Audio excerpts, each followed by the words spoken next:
Bueno, arrancamos con la segunda sesión del primer día de Argentina FinTech Forum 2020. Venimos de un muy interesante panel sobre transferencias 3.0 e interoperabilidad, y ahora pasamos a hablar de uno de los temas más calientes y más actuales a nivel global, que es el Open Banking. Y más allá de la relevancia global que tiene esta temática, la idea es, junto a referentes nacionales e internacionales, poder o tratar de entender si es posible en Argentina, primero con algunos conceptos iniciales de Open Banking y luego bajarlo a nuestra realidad y las distintas empresas y del entorno argentino para ver cuán viable es. Así que para arrancar esta segunda sesión le doy la bienvenida a Pablo Cés, que es CEO de Flexibility, es quien nos va a acompañar en la moderación, quien va a facilitar la sesión. Pablo, buenos días, ¿cómo estás? Bienvenido. ¿Qué tal? Buenos días, María, buenos días a todos. Gracias por el espacio, gracias a todos por estar acá, para la cámara, a la organización. Y sobre todo, gracias al hermoso panel que tenemos hoy, que es súper calificado, creo que va a estar muy bueno. Y los dejo ya que se vayan presentando cada uno. Pablo, te hago un comentario más, simplemente un recordatorio para quienes nos están escuchando.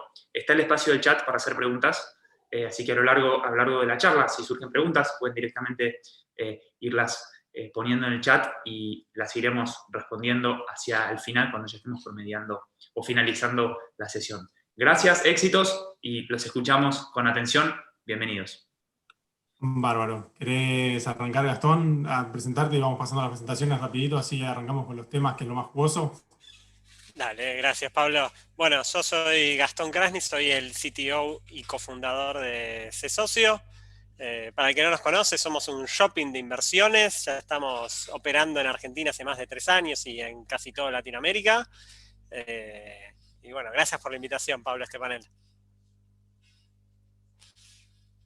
Iván. ¿Cómo están todos? Buenos días. Yo soy Iván Bolé de BKR. Vengo con un background de finanzas corporativas en el mundo de la abogacía, y hace 2 años en el proyecto de BKR, que es una e-wallet, billetera, con todos los capabilities de un proveedor de servicios de pagos, y bueno, con la ambición de acceder y ser parte de este cambio que es el Open Banking, hoy para hablar con ustedes. Hola, ¿qué tal? Buen día. Mi nombre es Federico Golver, yo soy el CEO de Plunzo y Tienda Dólar. Y bueno, acá nos trae Plunzo, que es una especie de integrador bancario y digamos que el Open Banking nos ayuda bastante a que esto funcione. Así que gracias por la invitación y bueno, esperemos que esté bueno. Bárbaro. Y por el final, Nidia. Muchas gracias, Pablo. Hola a todos. Mi nombre es Nidia Remolina. Soy profesora adjunta de Singapore Management University. Doy las clases de FinTech Law y Financial Regulation. También soy investigadora del track de FinTech del Centro de Inteligencia Artificial y Data Governance de la misma universidad. Y soy asesora para innovación y transformación digital del Grupo Bancolombia, una entidad, un grupo financiero que está en Centroamérica y Suramérica. Encantada. Muchísimas gracias. Lo primero que me pensaba hoy a la mañana, mientras trataba de pensar un poquito, es que tiene distinto este año, ¿no? Que lo estamos haciendo de esta manera, con todo lo que ya sabemos que pasó y todas las complicaciones, pero lo primero que se me vino a la mente es las oportunidades, ¿no? Y los aprendizajes. Hoy la tenemos a Nidia desde Singapur, del otro lado del mundo, son las 10 de la noche allá y está conectada acá para contarnos cómo es el mundo allá, que abrirnos la puerta. Y lo que pensaba es del otro lado en la audiencia, ¿no? Seguramente en la audiencia hay gente conectada de muchos lugares de Latinoamérica, seguro, y también de Argentina, y donde seguramente En otros años estos eventos se hacían en Buenos Aires y algunos se transmitían, otros no.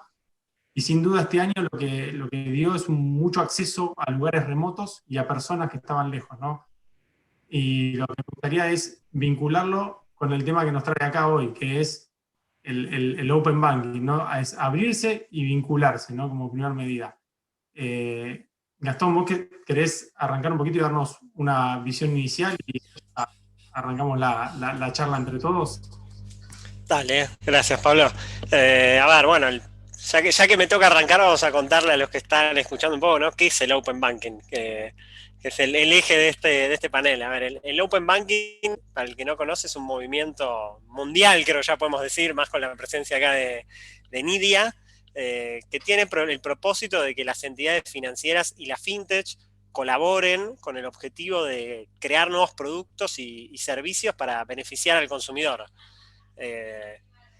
Para el que está escuchando este concepto por primera vez, en otras palabras, consiste en que una empresa a través de una API, que es una interfaz para que dos programas se puedan comunicar, dé la posibilidad para que terceros, que pueden ser otras empresas, ¿no? A través de sus plataformas o aplicaciones, usen algunos de sus servicios.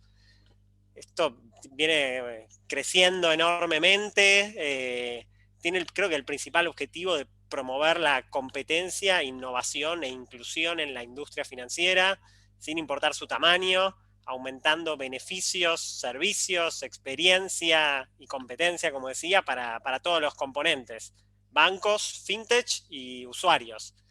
Es una parte esencial, creo, de esta revolución encarnada por nosotros, la fintech, que está acelerando todo este negocio y todo este cambio.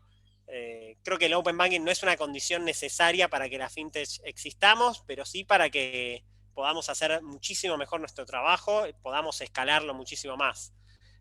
Imaginen que todas las cosas, ¿no? que esto permite, desde la masividad o escalabilidad de poder hacer una empresa o una fintech que acredite miles de depósitos o retiros por día, ¿sí? Sin tener que estar haciéndolo manualmente. Esto era posible anteriormente, pero ahora le podés sumar la experiencia de usuario de poder hacerlo en el momento y no tener que esperar a la noche para hacer acreditaciones. Le podés sumar la innovación de estar creando productos totalmente nuevos, inexistentes anteriormente, como el caso, creo, de ese socio, que damos la posibilidad de invertir, de ser un shopping de inversiones y acceder a un montón de instrumentos que antes no se podía, y de la misma forma que lo hacen, ¿no? Todos las fintech de los que estamos acá presentes. Y un poco cerrando esto, o sea, creo que no solo el Open Banking es el concepto, sino como un poco el Open Finance o el Open Todo. A medida que todas las industrias se van abriendo, se va abriendo el juego para todos, no solo el cargar, depositar saldos, sino como puede ser el comprar y vender criptos, como puede ser comprar y vender seguros, asistencias, emitir tarjetas, como decía Iván. El concepto de abrirse y de tener Open APIs es lo que posibilita un poco todo esto. Piensen no solo en industrias tradicionales, sino que nosotros mismos, o sea, CESocio puede ir abriendo, como estamos haciendo, lentamente sus APIs para que usuarios vayan creando bots para operar y esto genera un montón de volumen y fidelización increíble en todas las plataformas. Y creo que desde Argentina y Latinoamérica venimos corriéndolo bastante de atrás, porque fueron abriéndose tarde los bancos, mucho más tarde que en el resto del mundo, pero bueno, creo que Nidia nos sabe bastante más de esto que yo, ya que está en un lugar privilegiado para contarnos. No sé si, o Iván, si querés contarnos un poquito cómo vos ves los roles antes de, o en general, o mismo en el mercado argentino, antes de ir a la visión más global que nos puede dar Nidia. Sí, empalmando un poco con lo que nos decía Gastón, este cambio, este mundo de posibilidades que nos da el Open Banking y cómo lo está llevando Latinoamérica. Vemos, yo puntualmente hablando de Argentina, ¿no? En Argentina hay un furor, hay un gran impulso en entrar en el negocio de las fintech, y creo que los bancos están despertándose, pero van a un ritmo mucho más lento. ¿Qué es lo que interpreto a nivel conceptual que pasa? Que toda la tecnología, la Big Tech, le dio una experiencia al usuario única, diferenciada, Uber, Apple, con su iPhone, Airbnb, que el usuario empezó a demandarle a los bancos y no lo encontraba. Eso generó un gap muy grande en la expectativa del cliente. Yo creo que eso es lo que movilizó y lo que está demandando el Open Banking. Es como que ahora doy un pasito atrás y me voy a las causas. Es ese enorme gap entre la experiencia bancaria que tenemos como usuario y lo que le dio la Big Tech al usuario. Nosotros entramos ahí con la FinTech para cerrar ese gap. Creo que ese es nuestro desafío y que esa es la situación que estamos viviendo. La FinTech estamos empujando el carro de cerrar ese gap y los bancos empiezan a comprender que lo tienen que hacer porque es un cambio inevitable. En Argentina este proceso empezó, y está haciendo, más que nada, los llevamos un poco como de la nariz nosotros a los bancos a entender esa necesidad, pero ya existen bancos que están abriendo sus APIs.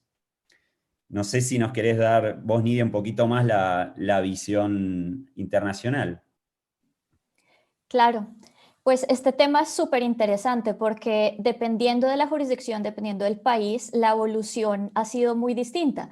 En algunos países, como bien dices, Iván, los mismos bancos se han empezado a dar cuenta de, oigan, esto es una oportunidad para todos, y comunicarnos de esta forma a través de APIs con las fintech y exponer los datos que controlamos de nuestros clientes para que las fintech puedan ofrecer nuevos servicios y agregar valor a la cadena de servicios financieros que recibe el cliente es una oportunidad también en términos de transformación digital para la industria financiera tradicional. Esa ha sido la reacción en algunos países. En otros países es el regulador el que decide para incrementar la competencia en el sistema financiero y particularmente esto ha iniciado más en los temas de pagos digitales. Esto ha sido el caso de Reino Unido y de la Unión Europea. Allí es el regulador el que dice vamos a obligar a los bancos. Entonces vemos básicamente, yo puedo identificar internacionalmente en todos los países que he analizado 3 modelos regulatorios. Uno en el que el regulador obliga a las entidades financieras tradicionales, a los bancos, a exponer los datos a través de APIs y es una iniciativa del regulador para incrementar la competencia o para mejorar la experiencia del cliente o para mejorar la oferta de servicios en el sistema financiero. Otro grupo de países está en el segundo modelo, que es en el que el regulador es el facilitador, actúa como ese puente de comunicación y de convencimiento, es el que convence, el que está básicamente haciendo lo que tú mencionabas, Iván, de tratar de convencer a las entidades financieras de que esto es una oportunidad para todos. Ese rol de facilitador lo ha asumido, por ejemplo, la Autoridad Monetaria de Singapur o el regulador en Hong Kong. En estas 2 jurisdicciones, en estos 2 países, no hay una obligación para los bancos de implementar el tema de Open Banking, de abrir sus APIs para las fintech. Y curiosamente, Singapur tiene el marketplace de APIs abiertas más grande del mundo. Uno podría pensar que cuando obligan a los bancos vamos a ver más APIs abiertas y no es así. La práctica lo que muestra es que el marketplace de APIs más grande es de este segundo modelo, el voluntario. Le llaman orgánico, la Autoridad Monetaria de Singapur lo llama el orgánico porque es él el facilitador de esto. Y el tercero es simplemente un modelo en el que algunos reguladores han decidido comunicarse con o tratar de comunicar con APIs, entidades financieras de un país, con fintechs de otro país. Entonces es como un cross-border open banking, pero me centraría más en los 2 primeros, ¿no? En el que es obligatorio por parte del regulador y en el que es voluntario y el regulador es más un facilitador de las iniciativas de Open Banking. Nidia, este caso que decís del facilitador, ¿cuál sería un ejemplo claro donde nosotros podemos ver para tomar y me parece que estaría bueno atrás de eso, Fede, vos ves cómo lo aplicamos acá, si lo aplicamos o no lo aplicamos o cómo viene el tema? Un modelo clarísimo de esto, y es el ejemplo del marketplace más grande de APIs que hay en el mundo, es el de Singapur. La Autoridad Monetaria de Singapur es el facilitador del esquema de Open Banking, entonces hay un registro de APIs abiertas. No hay obligación de abrir APIs como en PSD2, que es la norma la segunda directiva de pagos de la Unión Europea que obliga a los bancos a tener ciertas APIs abiertas disponibles para la industria fintech. En Singapur no existe esa obligatoriedad, pero la Autoridad Monetaria de Singapur se ha encargado de, con la Asociación de Bancos de Singapur, hacerles ver el potencial de Open Banking. Los bancos están trabajando sus estrategias de APIs abiertas y hay un playbook, que es un manual o una guía sobre estándares de las APIs abiertas que sigue la industria financiera en Singapur y existe este registro. Entonces, la facilitación de la Autoridad Monetaria de Singapur, que es la autoridad que regula y supervisa a las entidades financieras y algunas fintech, es la que se ha encargado de manejar ese registro, pero no obliga a nadie. Ese esquema ha funcionado en el sentido de que es por lo menos el que mayor APIs abiertas tiene en el mundo, en número. Todavía hay mucho por trabajar allí y la Autoridad Monetaria de Singapur sigue trabajando en los temas de Open Banking, porque hasta ahora es mucho sobre productos que tienen que ver con transacciones en el tema de servicios de pagos. Falta ir más allá en temas de Open Finance, en temas de, por ejemplo, Asset Management, temas de inversión, en temas de mercado de valores que puedan desarrollarse a través de APIs abiertas. Pero es un primer paso y es un modelo que se ha visto desarrollado gracias a ese rol de la Autoridad Monetaria de Singapur. En la página de la Autoridad Monetaria pueden ver el registro de todas las APIs abiertas del país.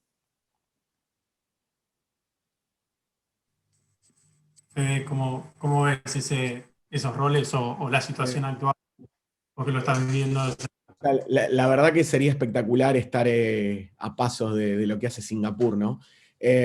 Yo creo que avanzamos bastante en lo que dijo Gastón sobre el hecho de poder tener inmediatez en lo que es el envío y la transferencia del dinero para que proliferen jugadores fintech en ese sentido, porque al final de cuentas la fintech creería que siempre, no voy a decir siempre, porque capaz que de acá a 5 o 10 años va a cambiar algo, pero siempre vas a necesitar un banco para poder funcionar, siempre vas a necesitar un banco que te ayude, que te dé una mano, que sea tu amigo, y quizás no uno y necesitas 4, con lo cual ellos son participantes y socios también y se van a beneficiar, tanto sus mismos usuarios como también económicamente, o sea, en calidad de servicio y económicamente de la proliferación fintech. En Argentina yo creo que lo que falta, que es lo que todavía cuesta, no sé qué rol podrá tomar el Banco Central, si obligarlo o tratar de fomentarlo como hace en Singapur, es el hecho del compartir información. O sea, ya tenemos una parte hecha si queremos llevarla por el lado del home banking, del Open Banking, pero la parte de compartir información creo que es la más importante. Nosotros desde Plunso lo estamos intentando, yo diría que exitosamente, con sus pasitos que lo hacen un poco complicado. Y creo que las fintech ahí pueden ayudar más que nada las billeteras. Después le voy a pedir a Iván que dé también su visión, porque las billeteras ya empiezan a jugar un rol, no te voy a decir igual, porque por supuesto tienen otras reglas, tienen otros tipos de compliance y demás, pero en algunas cosas empiezan a jugar un rol semi parecido a lo que puede llegar a ser un banco, que es decir, que tienen saldos a la vista y demás. Entonces, ellos abriendo APIs también pueden ayudar a plantar ese granito de arena, o a plantar esa semilla, y poder hacer que después los bancos se empiecen a acompañar. Porque después, ya lo último también que digo, es que por más de que mañana ojalá el Banco Central diga, bueno, están obligados todos a dar APIs, hay una realidad que es el avance tecnológico, ¿no? Y también hay que entender que no todos los jugadores a nivel tecnología están preparados para mañana liberar APIs. Entonces también hay que ver cuánto tiempo lleva eso y qué se hace en ese entretiempo, que estoy seguro que no van a ser 3 meses. Estamos hablando de años. De hecho, en Europa hay casos de bancos que todavía no están adaptados a la regulación y les están dando algo de tiempo. No sé si ya están sometidos a multas o no, pero también hay que entender eso. Seguro, porque todos vimos esos dibujitos, ¿no? de los pozos petroleros cambiando, integrándose al mundo del siglo XXI, diciendo que la data es el petróleo del siglo XXI y ahora venimos a decir hay que abrir y hay que compartir la data. Entonces es medio raro, ¿no? Que si uno lo identifica como el activo más importante, por otro lado vengamos a decir por qué hay que compartirlo. ¿Cuál es tu visión sobre eso, Iván? Mira, yo creo que lo que se le presenta a los bancos es un proceso de toma de decisiones inminente. Ellos pueden optar por el camino de Open APIs, desarrollar su plataforma, algunos están yendo por ese camino, o hacer alianzas con la fintech. En este último punto creo que es donde nosotros podemos jugar más un rol, o sea, podríamos seguir analizando cómo es la banca argentina, qué va a hacer, pero creo que más sano, más prudente para nosotros, incluso como miembros de la Cámara, es ver cómo nosotros favorecemos que esto ocurra, que el Open Banking ocurra. En ese sentido, veo una ventaja impresionante que tenemos nosotros en cuanto al contacto con el usuario. Yo veo que las fintech, y hay muchas y muy variadas, y una riqueza, una variedad increíble de fintech en Argentina. Es increíble, si no estamos liderando en monto de inversión, pero en proyectos me parece que estamos ahí a la par con nuestros hermanos de Latinoamérica, los colombianos, los brasileros y los mexicanos, que también van muy fuerte. Nosotros tenemos el front-end, y los bancos tienen un back-end que les va a estar sobrando. ¿Qué quiero decir esto? Ellos todavía no hicieron un proceso completo de digitalización. Tienen un debe ahí, y las fintech están muy avanzadas. Entonces, creo que podríamos hablar de que el modelo de la banca del futuro, esto lo dijo Henry Arslanian en el 2016 y parece súper actual, es un mundo donde el front-end lo vamos a manejar la fintech, va a ser la experiencia del usuario, la customización, la automatización, y el backend, y acá empalmo con lo que decía Fede, el backend va a ser, bueno, cómo usamos los fierros de los bancos que quedan como sin utilizar. Ese backend y esa estructura grande que les queda a los bancos, porque es o aprovecharla o desaparecer, pero no tienen por qué desaparecer, tienen que cambiar la forma de prestar servicio. Ese backend es todo aquello que nosotros no queremos tener. A ver, lo voy a decir como una metáfora. No necesitas ser el dueño del campo para hacer agricultura, ni el tractor. Lo podés tener en leasing, el campo es de otro, y vos lo que sabés es qué sembrar, cuándo sembrar y a quién venderle. Yo creo que esas somos las fintech. Y los bancos, con el tiempo, van quedando como elegibles para darnos ese backend a nosotros. Yo veo esa proyección. Sí, y tocaste el tema de las alianzas y los modelos, ¿no? Y se me viene, Gastón, desde el propio nombre de la compañía, ¿no? Pusieron ser socios y está hablando claramente de cómo empezar a vincularse de otra manera. ¿Cómo ves esto que decías también, Gastón, que estaban empezando a abrir APIs y el modelo de alianzas? A ver, creo que un poco sumando a lo que venían diciendo Fede e Iván, los bancos y la fintech no son los enemigos. Hay un concepto muchas veces que uno lee en redes y demás, hablando de los fintech van a reemplazar a los bancos y demás. Los fintech y los bancos no son enemigos, sino que somos o tenemos que ser los mejores amigos. Las fintech, como vienen diciendo, llegaron a potenciar a los bancos, somos aliados estratégicos, y lo que venimos a generar es que se vuelvan a pensar ciertos modelos de negocio. La fintech y los bancos nos necesitamos hoy por hoy para existir. Los bancos están creando nuevos canales de revenue que antes no existían, como es el monetizar sus APIs, ¿sí? Porque no nos olvidemos que atrás de todo esto hay empresas que están haciendo negocios, y la API es un canal de revenue para los bancos. Y los bancos que se adaptaron más rápido, como fue el caso en Argentina principalmente del BIN, pero hay uno o dos más que ya lo hicieron, son los que se adueñaron de un mercado gigante que hace unos años era totalmente impensado. Es necesario que cada vez más bancos sumen más APIs, porque lo que va a generar es más competencia, y nosotros creemos que a mayor competencia es cuando se consiguen mejores productos.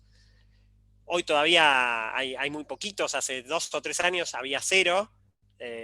Piensen, como les decía antes, no solo los negocios que no se hacían, sino el trabajo que se hacía manual, o las demoras que había. Y también creo que hay algo de lo que todos entendemos, ¿no? No por APIs.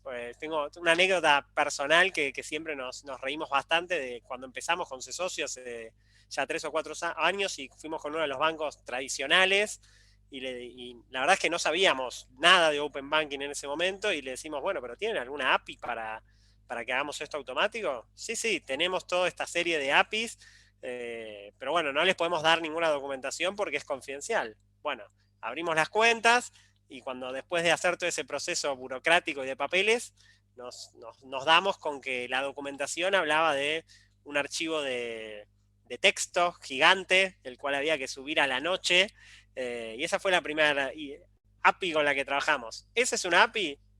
Sí, no es lo que nos gusta, no es lo que buscamos otro tipo de cosas, pero lo anecdótico, como hablaba Iván de ese backend que sobra, es que yo que vengo del palo de tecnología, te dabas cuenta que esa API era realmente era la traducción de una tarjeta perforada de hace 50 años en un formato semi-moderno, porque ya también es bastante antiguo. Entonces, se podía operar, sí, pero hoy se puede hacer muchísimas cosas nuevas. Y creo que sumándome también al tema de regulación que un poco estaba saliendo, creo que como dice Nidia, los mejores resultados se vienen consiguiendo desde el lugar de facilitar y no de obligar.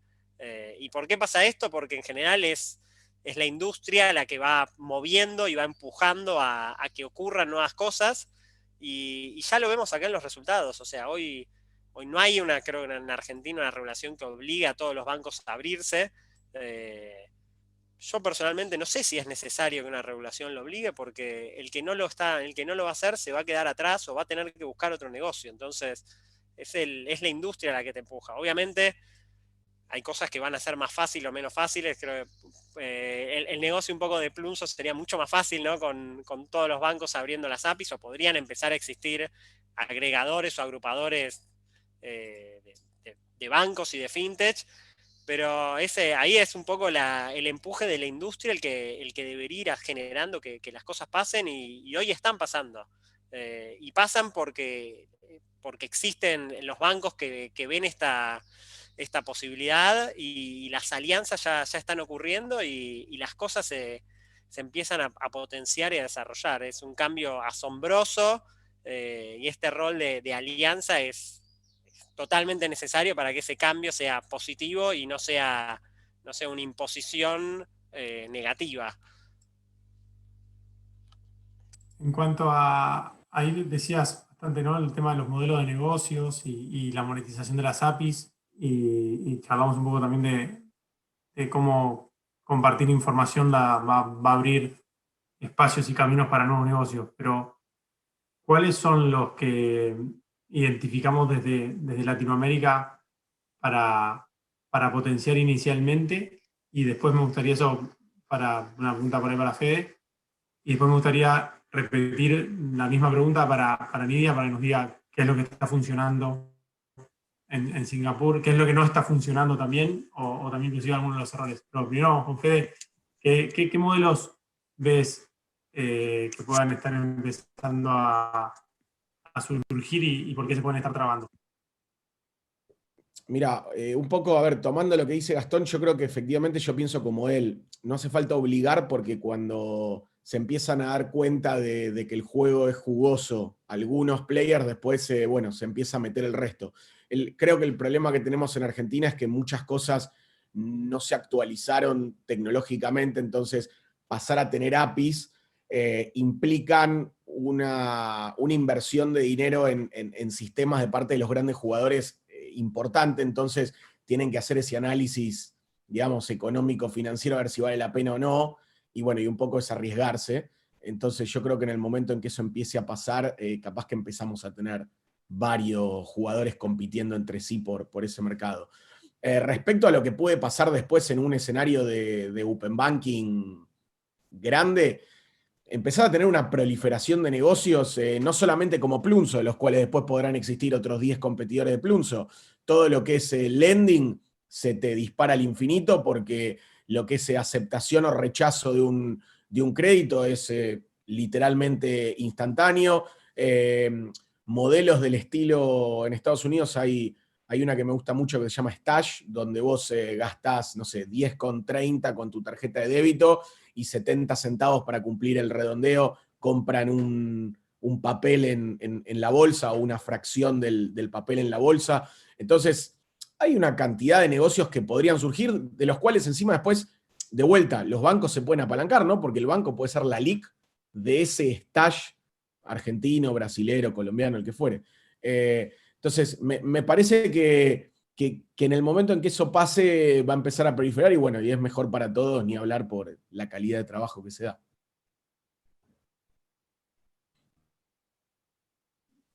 Lidia, ¿vos cómo ves esos modelos? ¿Ya llegaron? ¿Todavía no llegaron? ¿Están llegando? Hay varias cosas, como mencionas, que han funcionado y otras que no han funcionado en varios de esos modelos. Por ejemplo, lo que estaba mencionando Federico, súper importante es que obviamente los bancos tengan la oportunidad de apalancarse en lo que salga como resultado del uso de APIs abiertas, de esa interacción con las fintech. Esa posibilidad de apalancarse en eso se conoce como reciprocidad en la mayoría como de los marcos regulatorios de Open Banking y es curiosamente ausente en los modelos donde es obligatorio para las entidades financieras. Otra tal vez de las causas por las que estas entidades, las que están en esas jurisdicciones, están más interesadas en cumplir con el checklist de la norma para tener al regulador contento y para hacer el compliance regulatorio del tema, pero no ven todavía la oportunidad porque hay tantas restricciones y se convirtió, fue en una carga para ellas, que eso lo hace también, hace lenta la adopción y todavía el descubrimiento de las posibilidades detrás de esa integración de esa forma con las fintech. En Singapur, pues sí hay reciprocidad, entonces es algo que también obviamente lo ven como una ventaja las entidades financieras. Es una cosa que ha funcionado en el modelo en el país, en Singapur, versus otros países donde no existe ese tipo de reciprocidad. Otra cosa súper importante que tal vez se podría considerar para Latinoamérica, para la región en general, es el tema de, Gastón hablaba de datos, de data sharing, de compartir datos, de portabilidad de datos en beneficio del usuario. Este es un tema que han regulado no necesariamente los reguladores del sistema financiero, sino que va muy atado con el tema de protección de datos personales y con los derechos que tiene una persona como generador de datos personales, digámoslo así. Estas personas que son los sujetos de los datos, todos nosotros como usuarios y consumidores que producimos datos todo el tiempo, pues deberíamos tener el derecho de poder movernos con nuestros datos de un lugar para otro sin mayores restricciones. Esa regulación ha ido en un marco distinto en algunos países al del Open Banking, un ejemplo es Singapur. Entonces en Singapur no hay una obligatoriedad de tener APIs abiertas, pero no puede haber restricciones de movilidad de los datos de un lado a otro. Otra cosa que ha funcionado es en algunos países, no necesariamente Singapur, pero en Corea del Sur, por ejemplo, tuvieron la misma idea que mencionaba Gastón sobre tener un agregador. ¿Por qué no tener un agregador de datos? Y también lo mencionó Iván, un agregador de datos o un agregador de las fintech o un agregador de los bancos para que todos tengan como ese lugar hacia donde ir y donde estén los datos allí depositados. Eso se ha llamado la iniciativa de My Data en Corea del Sur. En India hay una iniciativa muy similar y los bancos tienen que exponer sus datos dentro de ese agregador y las fintech pueden conectarse a ese agregador con APIs abiertas para consumir esos datos. Son ciertos datos para ciertos tipos de productos y con una información específica que diseña la autoridad regulatoria desde el inicio que debe ir como a ese agregador para el sistema financiero. Es otra solución que me ha parecido curiosa, que me ha parecido útil, que lo ven útil las entidades y las fintech, que tiene sus retos también en todos los países, y esto no es único de Corea del Sur, en todos los países un reto grande es el tema de estándares de APIs, cómo llegar a un nivel óptimo de interoperabilidad teniendo los mismos estándares, porque si un banco me exige unos estándares específicos como fintech y otro banco me va a exigir otra cosa distinta, pues es difícil lograr la escalabilidad deseada y lograr ser interoperable en un sistema como el ecosistema de pagos digitales. Yo necesito esa interoperabilidad y el tema de estándares no ha sido tan fácil de lograr y es un tema que sin duda debe trabajar la industria en su conjunto. Ese ha sido un reto en todos lugares, en todas las jurisdicciones que he podido ver.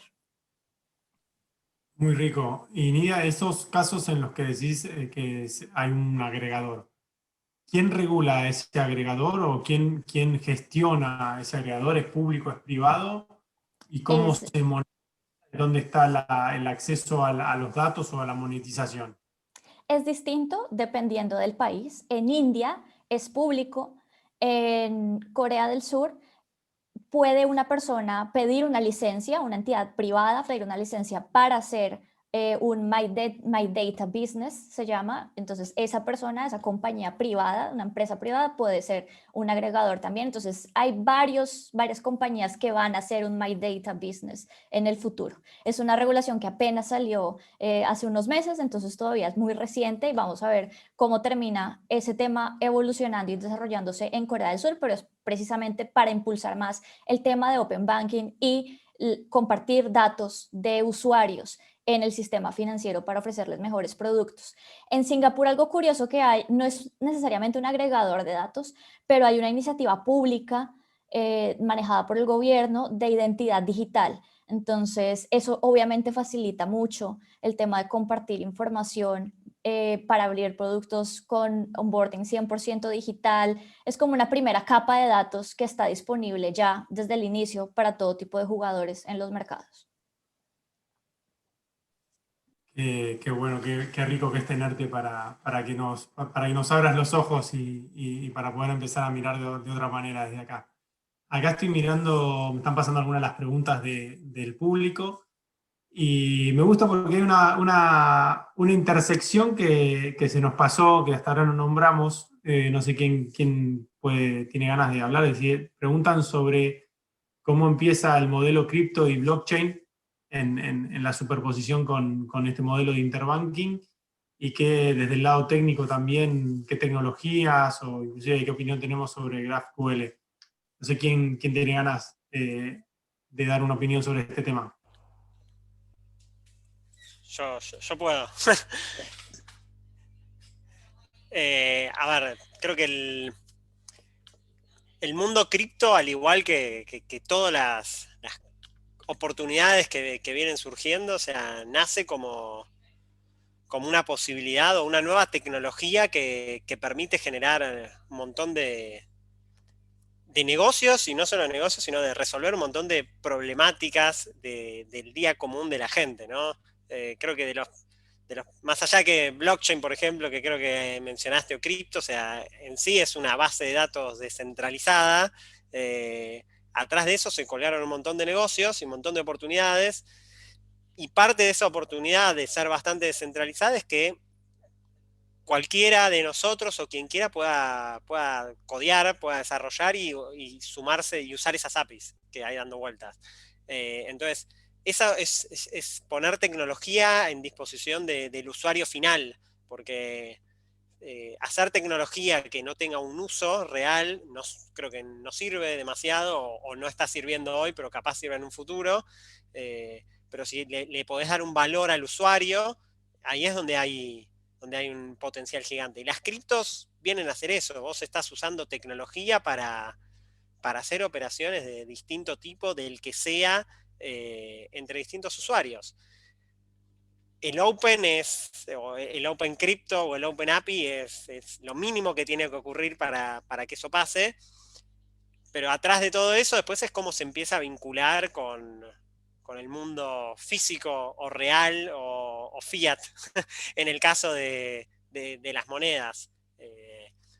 ¿Por qué? Porque vos tenés una distancia gigante, y eso ocurre no solo en Argentina, sino en Singapur. Creo que también pasa un montón entre las empresas que deciden dar un servicio que conecte al mundo cripto con el mundo de los bancos, y las empresas que solo deciden crear tecnología para conectar cripto con cripto. Entonces, creo que, volviendo al inicio de un poco lo que decíamos todos, todo vuelve un poco a que donde hay oportunidades hay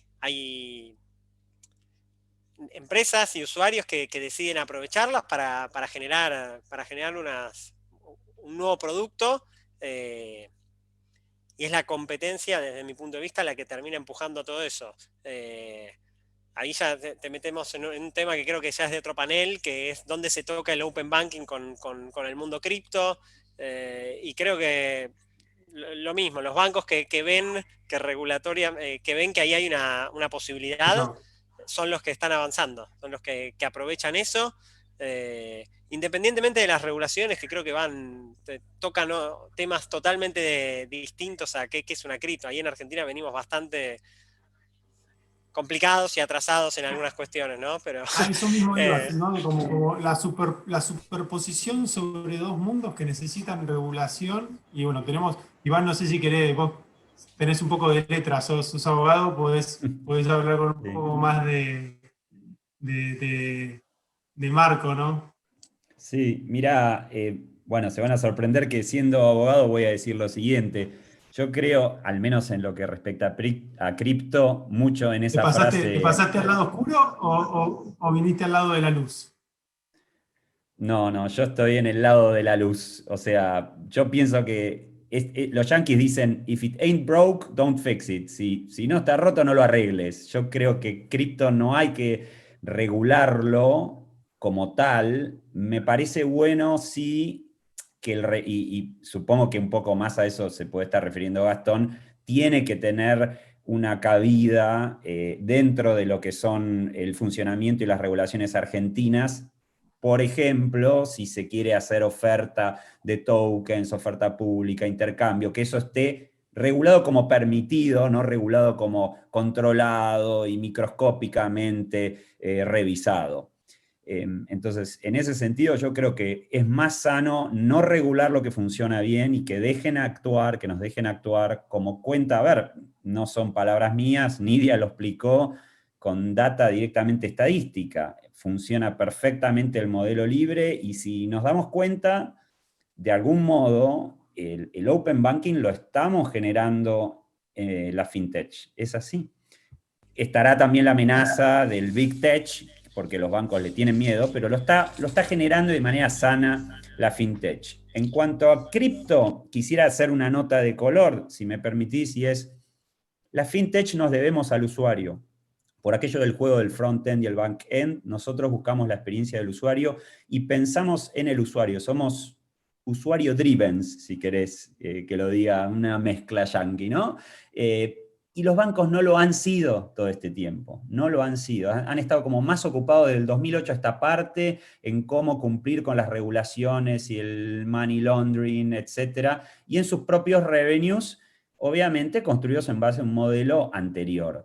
Nosotros tenemos que reconocer que el usuario está pidiendo la cripto. Además está el contexto, no está solo el contexto de la popularización del Bitcoin, sino en nuestro caso particular, la degradación de nuestra moneda. Ustedes se sorprenderían de ver los números de la cantidad de personas que ya está comprando stablecoins, no solo Bitcoin. Entonces, esa integración es un must, la tenemos que hacer, tenemos que escuchar al usuario. Y me parece que deberíamos acercarnos como cámara y como actores de este mercado al regulador para explicarle al regulador antes que salgan iniciativas desacopladas de las necesidades de los usuarios. Gracias. ¿Puedo agregar una cosita, Pablo? Sí, obvio. De esto que sí, Iván, que sacó el tema regulador, yo creo que hoy, más allá de que inició tarde, el open banking viene en el camino correcto en Argentina y todavía hay mucho atraso en el open regulator, no sé cuál es el término correcto, pero como parte de la fintech, entrando cada vez un mundo más donde van a haber distintos tipos de regulaciones, mejores o peores, como mencionaba Iván. Parte de eso es estar conectados con los distintos tipos de reguladores. Y hoy estar conectado es estar conectado con todos los organismos, con UIF, con AFIP, con el Banco Central, con todas las cosas que, pues regulaciones en general vienen de la mano, puede ser de pedido de información o de todas las cosas que haya que cumplir, y va a ser una empresa escalable, y poder hacerlo es que se pueda hacer eso de forma eficiente también. Y creo que ahí todavía hay una deuda gigante para que eso pase, ¿no? Para que no haya que ir con resmas de papel a informar algo, sino que pueda fluir. Sí. El ecosistema necesita, ¿en dónde necesita el regulador el ecosistema? En el regulador fomentando y no prohibiendo. Y fomentando es en donde se exigen cosas, generando que se puedan hacer de una buena manera. Ahí es donde estamos en cero. Bueno, es muy, muy, muy rico, ¿no? Porque hay que, digamos, de alguna manera predicar con el ejemplo, ¿no? Y abrir primero y generar también, requiere mucha inversión, ¿no? Y hay una pregunta que está buena para verla desde ese lado, es decir, nos preguntan por qué creemos que los bancos tendrían que ofrecer gratuitamente la información a la que tuvieron que invertir mucho para poder obtenerla. No sé si Fede, ¿querés poner tu punto de vista sobre eso? Sí, a ver, es polémico. En primera instancia yo no digo que lo tengan que dar gratis. No lo sé, eso lo determinará un regulador si sentencia o si lo fomenta. Quizás lo que va a hacer, como hizo ahora, entiendo, no estoy muy ducho en el tema, pero entiendo que con las transferencias 3.0 hay un tope de dinero que se paga por comisión. Entonces quizás lo van topeando de esa forma. Principalmente cuando no haya competencia, porque después cuando hay competencia lidera el más barato y entonces obliga a que las cosas bajen de precio. Esto es oferta y demanda, digamos, normal. Ahora, en el caso en que la discusión venga de no, lo tiene que dar gratis, no lo tiene que dar gratis, no voy a, o sea, puedo poner el caso de Plunzo, que entre comillas armó APIs también, y lo tendrían que dejar jugar libremente sin ningún problema. Ahora, formalmente la respuesta es, no tienen por qué darlo gratis.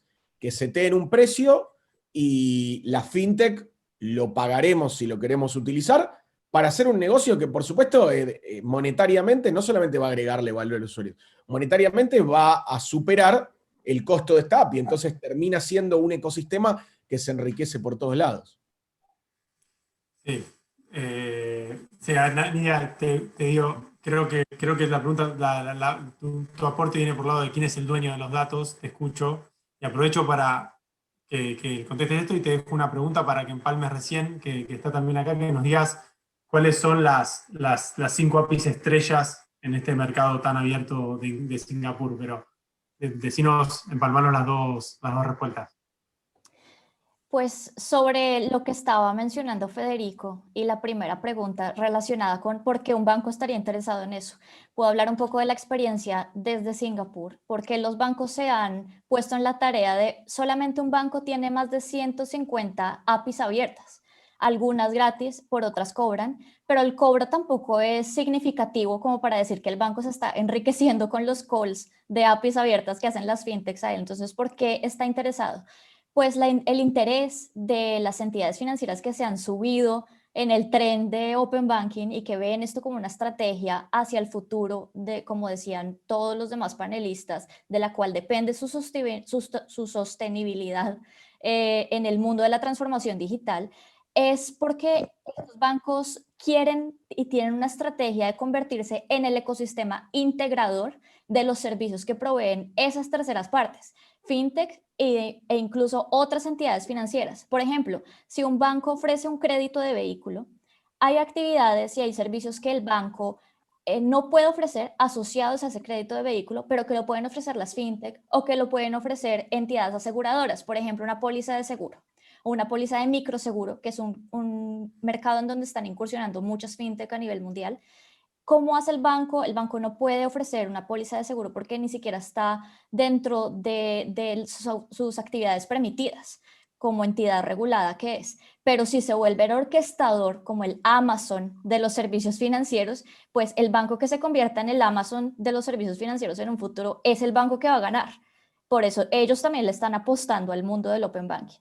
Por eso creo yo que algunos bancos que tienen esa estrategia son los que más le han trabajado y los que más interés han mostrado a nivel mundial en el desarrollo del Open Banking y en abrir APIs abiertas, que alguien podría pensar intuitivamente por qué un banco podría estar interesado en eso. Creo yo que esa es la explicación por lo que he visto de sus estrategias. Empatando ahora esto con la otra pregunta sobre cuáles son las APIs estrellas, pues no podría hablar de 5 top, pero en el registro de APIs, por lo menos en Singapur, todavía dominan las APIs que tienen que ver con información transaccional de los clientes, es decir, APIs que se conectan o a través de las cuales se conectan fintechs que hacen iniciación de pagos, billeteras electrónicas o que hacen pagos que yo puedo hacer digitalmente en cualquier comercio, y puedo conectar mi cuenta bancaria a través de a esta fintech a través de un API. Ese es uno como el ejemplo más típico que he visto. Y los otros es información, APIs de información de los clientes relacionada o que tiene que ver con cómo el cliente, por ejemplo, gasta mensualmente, qué tipo de gastos hace, para que la fintech o esta empresa, esta tercera parte proveedora de servicios, a través de los datos a los que accede por medio del API, pueda brindar asesoría financiera en cuanto a cómo puedo ahorrar más mensualmente, cómo puedo hacer más eficientes mis gastos dependiendo del ingreso que tengo mensualmente. Ese tipo de APIs son como de información y transaccional, son las que más se ven hasta ahora. Además están avanzando. Muchas gracias. Tengo una pregunta más que creo que podemos ampliar un poquito esa pregunta y hacer un recorrido entre todos para ir sacando alguna conclusión, de decir qué dificultades legales es la pregunta, y yo le agrego la pata técnica. Nos estamos encontrando para implementar un modelo de Open Banking en Argentina.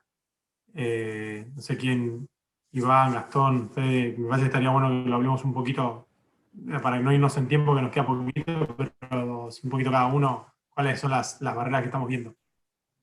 Ok, yo, perdón por profesión y vocación, quiero decirles algo en esto. Se une con algo que yo quería anotar a algo que dijeron los chicos recién, Fede y Nidia, y es perfectamente va al punto este, que no perdamos todos de perspectiva, que además está el usuario con su derecho sobre sus datos. Puede ser que demore el Open Banking, puede ser que adoptemos uno u otro modelo mixto para que los bancos se abran con APIs, pero lo que no debería pasar es que los usuarios no puedan ser dueños de sus datos. Ese puede ser un approach interesante para no ir tanto a lo regulatorio con las agencias gubernamentales, y es un ángulo que intuyo que le puede gustar a los reguladores argentinos, y nosotros podemos sacar un sano beneficio de eso. Es decir, pongamos en la mesa los players. Están los bancos, están las fintech, pero están los usuarios también. Los usuarios tienen derechos, y de hecho ya tenemos legislación bastante... Argentina es muy peculiar, tiene algunas cosas que son súper avanzadas. Yo lo escuché a Fede incluso en otra charla, como contaba lo rápido y son las transferencias. No son así en el resto del mundo. Te vas a Estados Unidos y haces una transferencia y te digo, no tiene nada que ver con la experiencia de usuario que hay acá. Pero en otras estamos atrasados. Y en este sentido digo, construir desde los derechos del usuario su información es algo importante. Barreras regulatorias. Bueno, las barreras regulatorias yo las proporciono a Argentina. En Argentina hay una visión muy estricta de lo que es intermediación financiera. No siempre los reguladores interpretan lo que está ocurriendo dentro de la fintech. Esto es incluso natural. El Banco Central podría estar viendo intermediación financiera donde no la hay. De hecho, tenemos noticias de situaciones así.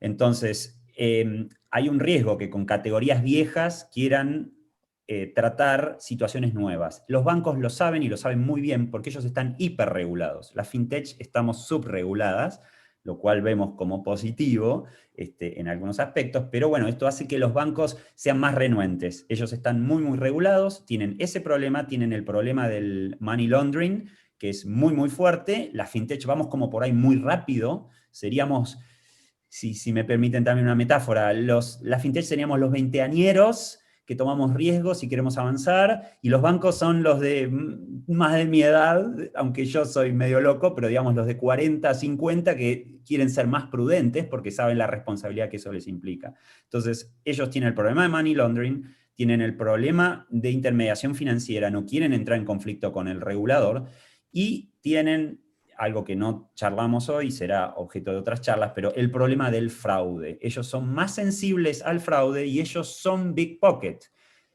hemos tenido en esta pandemia malas experiencias referidas de bancos grandes, donde por Instagram defraudaban perfectamente Nidia a los clientes de una manera brutal. Entonces, ellos tienen que hacer un catch-up en esos 3 aspectos. Nosotros estamos pidiendo cancha, pidiendo reformas, pero bueno, es bueno que nosotros, FinTech, entendamos que tienen esas 3 dificultades, digo yo, para ver cómo podemos aportarles. Pero sí, ahí hay 3 focos, ¿sí? En el money laundering, el problema de la intermediación financiera, el problema del fraude y la seguridad. Muy, muy bueno. Gastón, Fede. No, creo que Iván lo resumió bastante bien el tema.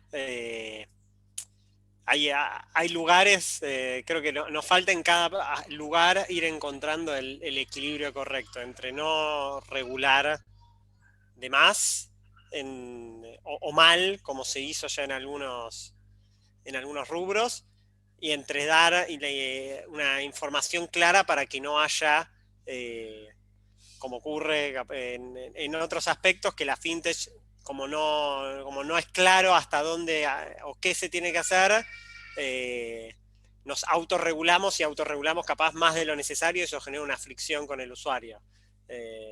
Creo que el otro punto donde venimos negativamente es capaz con la parte impositiva también, que afecta a todas las transacciones que ocurren entre fintech, porque al final del día hablamos de open y del usuario y demás, pero si después vos pones mucha barrera entre que esas transacciones ocurran, primero que el usuario va a tender a no salir de donde está, porque hay un costo, y en general el costo al que perjudica es al usuario, y para terminar perjudicando al usuario de menor monto, más excluido. Entonces hay que ser coherentes en el discurso entre lo que buscamos o intentamos y las normas que terminan habiendo para que eso pase. Sí, la verdad que creo que está bastante bien descrito por Iván. Como para concluir, hay casos de regulación donde la verdad que funcionó increíble. Hoy los CB Cortazú sin regulación del central creo que no existirían. No, te vas a otro país y no los tenés. Y acá hay muchas cosas que uno dice, bueno, por lo menos nos pasa a nosotros como equipo.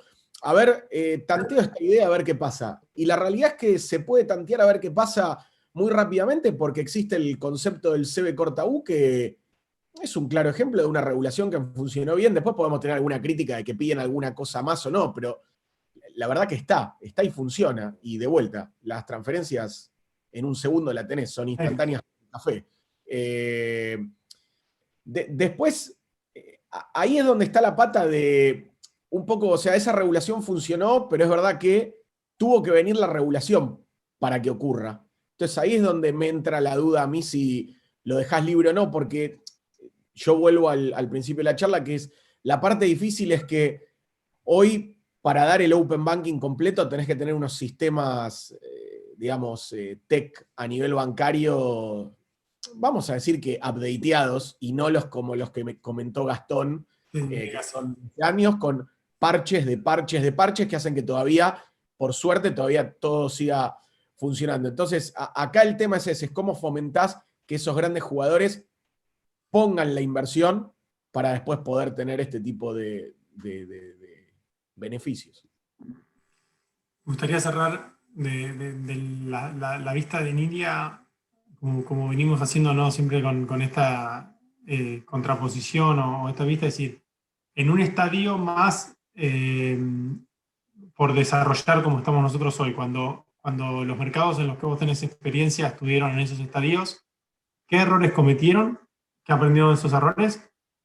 Para hacerlo paralelo, ¿no? Y hoy que están más maduros y más desarrollados, ¿cuáles son las barreras o cuál es el problema que ves hoy como para soñar que en algún momento estemos ahí y ver qué problemas vamos a tener? Tal vez siempre va a ser un tema muy debatido cómo llegar al balance entre qué regular y qué dejar que se desarrolle antes de pensar en regulación. Ese siempre va a ser el debate. En algunos países no ha sido tan exitoso dejar que se desarrolle un mercado en específico en el tema fintech. Por ejemplo, el crowdlending en China pues tuvo consecuencias terribles para muchos consumidores no haberlo dejado regular, pero fue lo que expandió ese mercado en el país, pero fue muy exitoso no regular el tema de pagos digitales hasta ahora, que se está pensando. Hasta el 2018 empezó la regulación de los nuevos actores de las Big Tech que entraron en los temas de pagos digitales, pero ya cuando estaba desarrollado. Creo que siempre va a ser un desafío saber hasta dónde regular las terceras partes que se conectan con las entidades financieras tradicionales, precisamente por esos riesgos que las entidades financieras tradicionales siempre van a tener que mirar, como el tema del lavado de activos, el tema de ciberseguridad. Todos estos temas los necesita, necesita la entidad financiera tradicional verificar que la tercera parte con la que se va a conectar a través de APIs y a la cual le va a exponer los datos de sus clientes tenga ciertos estándares mínimos. El truco va a ser llegar hasta dónde fijamos estos estándares mínimos para no matar el desarrollo de la industria, esas terceras partes, y llegar a un modelo exitoso de Open Banking. Eso es lo que ha tratado de hacer Singapur, de desarrollar una regulación muy pausada, una regulación dependiendo del avance de la industria y muy conversada con la industria fintech y la industria financiera. Es un regulador que realmente tiene dentro de su estrategia esa filosofía de observar, aprender de la industria y regular. Ese creo que sería mi aporte de lo que he visto que ha funcionado, y hasta ahora en Singapur, por ejemplo, el tema de la regulación de pagos digitales y los nuevos ecosistemas, incluyendo los temas cripto y otras terceras partes como billeteras electrónicas, otros tipos de apps que sirven de iniciadores de pagos, e incluidas los temas de crypto exchanges, que sirven como proveedores de servicios de pagos que se pueden conectar a través de APIs abiertas con los bancos en el país, pues están empezando a ser regulados con un marco un poquito más estricto, un poco más estricto en temas de lavado de activos, en temas de ciberseguridad, en temas de protección al consumidor, precisamente viendo esos riesgos que se ven en la prestación de servicios financieros en general, y que es necesario atacar independientemente de quién sea el proveedor de los servicios, pero con unos estándares en los que no vayamos a irnos al otro lado. Entonces es muy importante no copiar lo de otros países, que a veces pasa, sobre todo en el tema de Open Banking. Yo oigo mucho en la región, en Latinoamérica, vamos a copiar PSD2, vamos a copiar el esquema de Europa, pero un momento, esperemos a ver si, por ejemplo, si este tema realmente lo podemos copiar así. El segundo factor de autenticación y cómo está diseñado en PSD2 ha sido un problema para ellos, incluso para los bancos de implementar, y para las terceras partes allí para implementar. ¿Cómo vamos a implementar eso en la región? Entonces hay que ver muy bien el desarrollo de la industria a nivel local, y yo llamaría más a asumir un rol de conversador y facilitador con la industria fintech y la industria financiera tradicional para desarrollar un marco regulatorio adecuado. Muchas gracias. Yo, si fuera por mí, me quedaría charlando 3 horas más, pero bueno, el panel hay que redondearlo. Me parece que nos estamos llevando muchas cosas muy buenas, ¿no? La visión del usuario, la regulación y cómo va impactando en todo este punto, el desarrollo de nuevos modelos de negocio y las oportunidades. Y no sé si me pasé algún tema por alto, pero sí me parece que nos llevamos bastantes temas para adelante. Marian, te doy el pase, así podemos ir cerrando, y muchas gracias a todos por estar, por escuchar y por estar acá presentes. Bueno, la verdad que un agradecimiento enorme para todos. Estuvo buenísimo el panel, la verdad que se disfrutó acá del otro lado, escuchando y aprendiendo, la verdad que se disfrutó. A modo de comentario para quienes nos acompañan, en la plataforma del evento hay espacios dados para que en algunos temas que quedaron, digamos, abiertos a debate, a intercambio, se pueda debatir entre participantes. Así que los invitamos que vayan al lunch, y ahí digamos, está el momento de poder intercambiar con otras personas que estén aquí asistiendo al evento, y poder darle seguimiento a todos estos temas que son tan interesantes. Así que ahora, para que sepan, la próxima sesión es un keynote de quien lidera todo lo que es Financial Services en Latinoamérica para Microsoft. Nos va a hablar en esta próxima media hora, un poquito menos, sobre cómo la nueva normalidad aceleró todo el proceso de digitalización, de transformación en los servicios financieros en Latinoamérica. Así que va a ser una muy interesante charla, los invitamos a quedarse. Por último, Pablo, Federico, Gastón, Nidia, Iván, muchas gracias, que tengan una linda jornada, la verdad que es un placer escucharlos. Nidia, especialmente gracias a vos, que sabemos que es tarde, ya en 11 de la noche, 11 y pico, así que muchas gracias por sumarte. La verdad que estuvo muy interesante, muy complementario el panel y sus visiones. Que sigan muy bien la jornada y gracias por ser parte de Argentina FinTech Forum 2020.